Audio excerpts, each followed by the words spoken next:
Tejidos blandos, como son los nervios, bueno, aquí estamos viendo el tímpano, que es tejido blando, pero ese sí se puede ver por tomografía.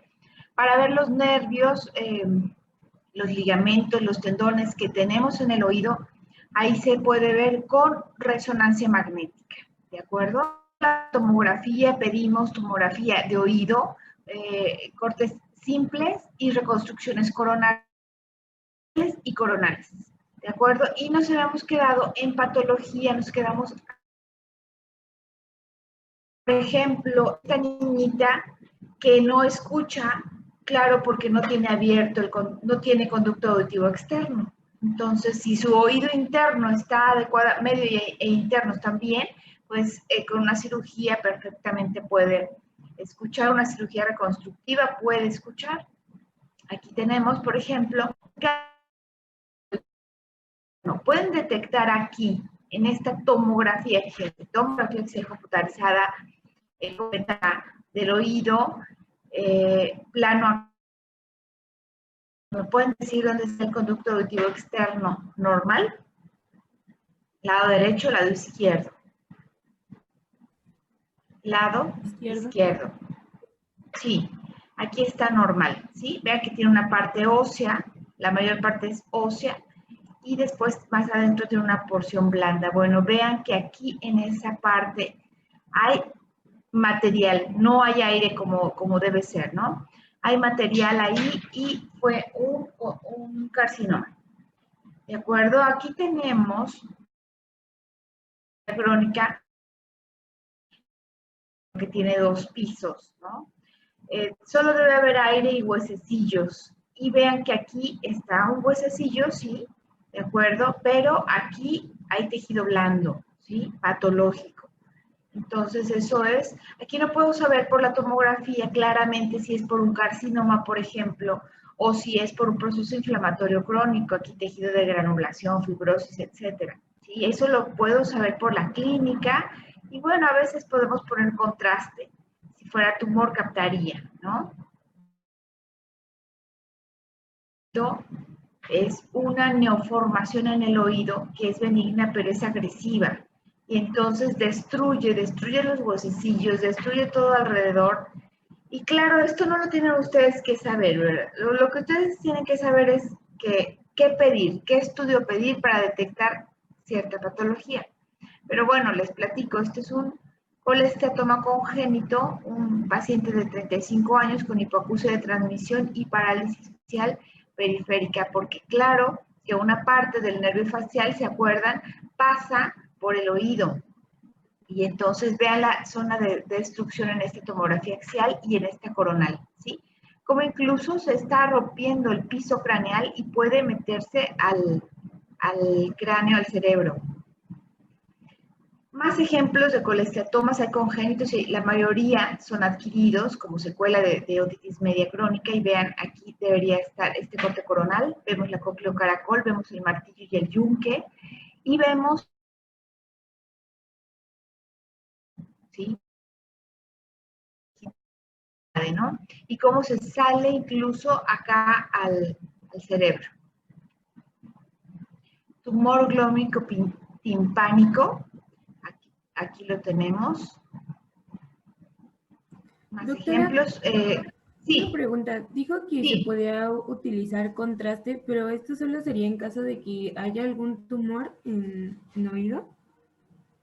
Excelente tu razonamiento. Recuerden que el contraste se utiliza en procesos inflamatorios o neoplásicos o en patología vascular, ¿sí? En oído vale la pena usarlo si sospechamos cualquiera de esas 3 patologías. Por lo general, es muy buena tu pregunta porque aquí hay una variante en oído, la patología inflamatoria, no pedimos de rutina el contraste, ¿saben? O sea, en la neoplásica sí, en la vascular sí, es muy importante. Pero en la inflamatoria no lo pedimos de rutina. Sin embargo, esto sí es a criterio del especialista, del médico tratante, ¿de acuerdo? Y les adelanto que, por ejemplo, la patología inflamatoria no capta mucho contraste, mucho contraste. ¿sí? Pero no lo pedimos de rutina. Sí, como por ejemplo está en el servicio social y quieren ver una secuela de otomastoiditis, un paciente que les dice que tiene años saliéndole un poco de pus por el oído y así, ahí con una tomografía simple es suficiente, ¿sí? A menos que sospeche que del oído se pasó al cerebro y que pudiera tener un absceso cerebral, ahí sí valdría la pena con contraste, ¿no? Pero casi siempre empezar por la fase simple y ya van bien. Y ya si el radiólogo que interpreta el estudio le sugiere el contraste, pues está bien, ¿no? Entonces ya como segundo paso. Bueno, miren esta imagen y destrucción, lo que nos habla que es algo agresivo, ¿no? Una destrucción ósea, algo que está destruyendo de forma agresiva al hueso, a los oídos de este paciente por una histocitosis de células de Langerhans. Ese fue el diagnóstico histopatológico. Quiste epidermoide ya lo habíamos visto por resonancia. Les pongo otro ejemplo y miren, este puede haber en todo el cerebro, pero este es en la pirámide petrosa, cerca de la pirámide petrosa y afectó al oído. Disculpe, doctora. Sí. En la imagen anterior a esa, ¿Está? en el rhabdomiosarcoma, Sí. A ¿qué es este no lo lo que... explicamos, perdón. Sí. Dime. bueno, sí, es que esa como que dije a lo mejor ahí se me cortó y no escuché la explicación o algo. No, muy bien. No, por irme a esta que está muy aparatosa, ¿no? Se me olvidó esta. Mire, esta es una tomografía axial computarizada con contraste de cráneo, ¿sí? No tengo ventana ósea para el oído. Aquí irregular contraste es la porción blanda de ese tumor que además destruye la pirámide petrosa. ¿Cómo lo puedo saber? Bueno, tendría que mostrarles la ventana ósea, que ya no lo quise hacer tan larga esta clase, pero bueno, aquí es para ver sobre todo cómo un rhabdomiosarcoma del oído interno puede llegar a invadir al cerebro que está ahí cerquita. Aquí quiste epidermoide, aquí lo tenemos, son ejemplos. Aquí, por ejemplo, este es un diagnóstico muy fino, ¿sí? Son afectación de la cápsula óptica. Miren la cóclea o caracol y los conductos semicirculares irregulares. ¿Sí? Está como tortuoso, como en zonas adelgazadas y en otras no. Si lo comparan ustedes con la anatomía normal, lo van a ver y esto, por supuesto, que da disminución en la audición del paciente. Su oído medio, las mastoideas normales, ¿sí? Pero aquí es la cápsula óptica la que estaba afectada, es una causa de sordera que podemos ver por tomografía.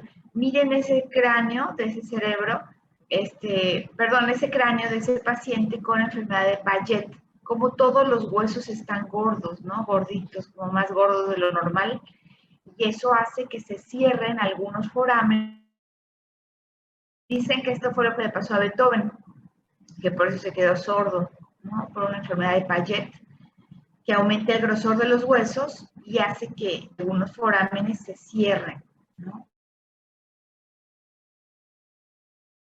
Del oído, de todo el cráneo, pero bueno, a veces afecta más en el oído. Este es un corte axial y miren la fractura del peñasco. Estos pacientes tienen otorragia, ¿sí? Salida de sangre por el oído. Y esto claro que puede dañar los huesecillos, los puede luxar, los huesecillos del oído medio. Tumor glómico yugular, miren aquí, desde el foramen yugular hasta el oído, se sordera.